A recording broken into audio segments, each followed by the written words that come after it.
Tanda tanya tentang masa depan Zlatan Ibrahimovic bersama AC Milan terus menyeruak ke permukaan karena striker gaek tersebut nampaknya masih harus menepi beberapa pekan lagi.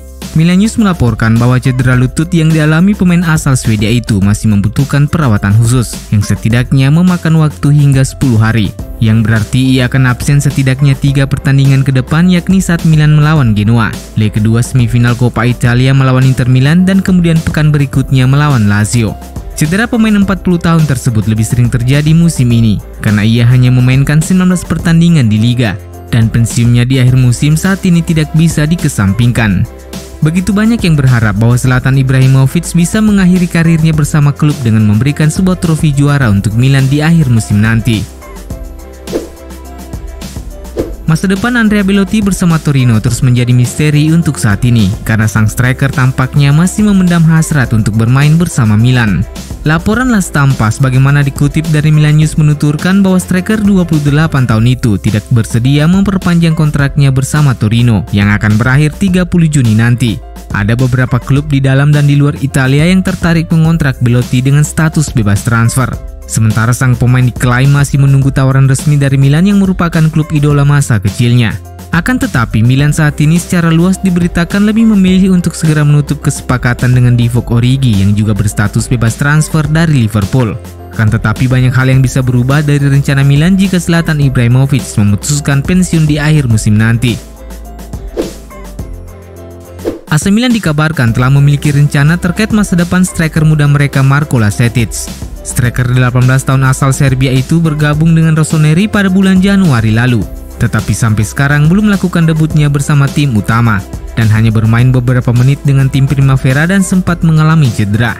Dalam 40 hari pertamanya sejak bergabung dari Red Star, Lazetic lebih banyak menghabiskan waktu mengikuti program pelatihan khusus untuk mencapai standar kebugaran yang ditetapkan oleh staf kepelatihan Milan, sehingga sang pemain hanya memiliki sedikit waktu untuk berlatih taktik bersama tim. Alasan ini pula yang menjadi penyebab mengapa ia belum tampil bersama tim utama sejauh ini.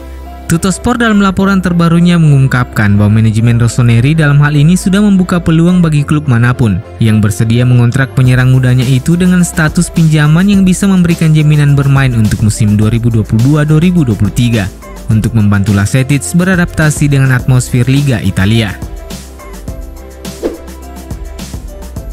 Jens-Peter Hauge tampaknya akan membuka gerbong siapa pemain yang secara resmi akan dilepas Milan di akhir musim nanti. Milan News melaporkan bahwa kesepakatan pembelian permanen Hauge ke Eintracht Frankfurt semakin dekat. Pada musim panas lalu, Milan melepas pemain sayap Norwegia itu ke Eintracht Frankfurt dengan formula peminjaman plus opsi pembelian yang akan menjadi kewajiban jika klub Bundesliga itu terhindar dari degradasi. Dan jika melihat daftar klasmen Bundesliga musim 2021-2022 ini, Frankfurt yang saat ini berada di peringkat ke-9 dengan raihan 39 poin, secara matematis sudah memastikan tempatnya tetap berada di kompetisi Bundesliga musim depan. Oleh karena itu, klub asal Jerman tersebut kini memiliki kewajiban untuk menebus Jens-Peter Hauge dari Milan senilai 12 juta euro, sebagaimana klausul kesepakatan sebelumnya. Sebuah kabar baik kembali datang untuk skuad Rossoneri di tengah persiapan mereka menyambut pertandingan melawan Genoa akhir pekan nanti.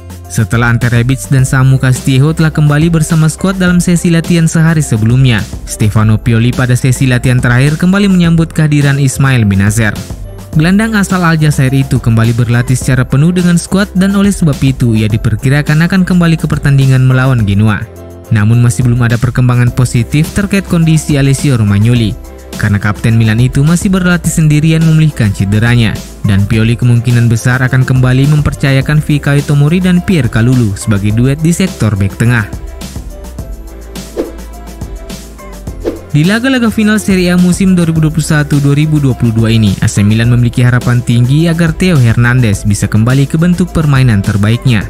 Milan News mencatat bagaimana pemain Prancis itu terus berjuang dan tidak berada dalam performa yang diharapkan ketika Milan hanya mampu bermain imbang 0-0 dengan Torino. Dengan Milan yang memiliki ambisi untuk bangkit ke pertandingan melawan Genoa, mereka membutuhkan performa terbaik dari seorang Theo Hernandez. Duet Theo Hernandez dan Rafael Leao di sisi sayap kiri AC Milan telah memberikan kontribusi besar di paruh pertama musim ini, tetapi mereka tidak berada dalam kondisi yang prima dalam beberapa pertandingan terakhir. Pada bulan Januari dan Februari mereka cukup baik memberikan kontribusi gol dan assist, tetapi belakangan chemistry di antara keduanya tidak berjalan dengan baik dari sisi pengambilan keputusan dan dinamisme permainan yang mereka tawarkan. Dalam 26 penampilan di liga musim ini, Theo telah mencetak 4 gol dan 6 assist. Untuk semua kompetisi jumlah assist-nya telah naik menjadi 9, tetapi di 5 pertandingan terakhir dia tidak menambah jumlah kontribusi golnya. Assist terakhir yang dibuat oleh Theo terjadi pada 19 Februari saat melawan Salernitana. Sementara gol terakhirnya terjadi pada 9 Januari saat ia mencetak 2 gol ke gawang Venezia. AC Milan telah dilanda kesulitan mencetak gol dalam beberapa pertandingan terakhir. Sebagaimana catatan Calciomercato, 2 hasil imbang 0-0 berturut-turut melawan Bologna dan Torino telah menimbulkan pertanyaan mengenai ketajaman barisan penyerang i Rossoneri yang seperti berada di bawah tekanan dan kehilangan cengkraman mereka. Akan tetapi satu catatan lain yang justru menarik perhatian datang dari barisan pertahanan. Ketika Milan hanya mampu mencetak 3 gol dari 6 pertandingan terakhir termasuk Coppa Italia, lini belakang mereka justru mencatatkan 6 kali clean sheet. Dan berdasarkan catatan Calciomercato, angka ini menjadikan Milan sebagai salah satu klub dengan pertahanan terbaik di 5 liga top Eropa. Milan tercatat hanya kebobolan 7 gol sejak Giornata ke-20 hingga Giornata ke-32. Tak ada satupun tim di Liga Italia yang lebih baik dari mereka, karena Inter telah kebobolan 9 gol, Napoli 12 gol, dan Juventus 11 gol. Sementara di 5 liga top Eropa, hanya Liverpool yang menyamai pencapaian Milan. Bahkan Manchester City yang sementara memimpin Liga Premier Inggris telah kebobolan 8 gol dalam periode yang sama. Adapun Real Madrid yang saat ini memuncaki klasemen La Liga telah kebobolan 10 gol. Sementara klub besar lain seperti PSG telah kebobolan 12 gol dan Bayern Munich yang memimpin Bundesliga telah kebobolan 13 gol. Pertahanan kini telah menjadi kekuatan utama Stefano Pioli, tetapi itu akan terasa hampa jika mereka tidak bisa memenangkan pertandingan.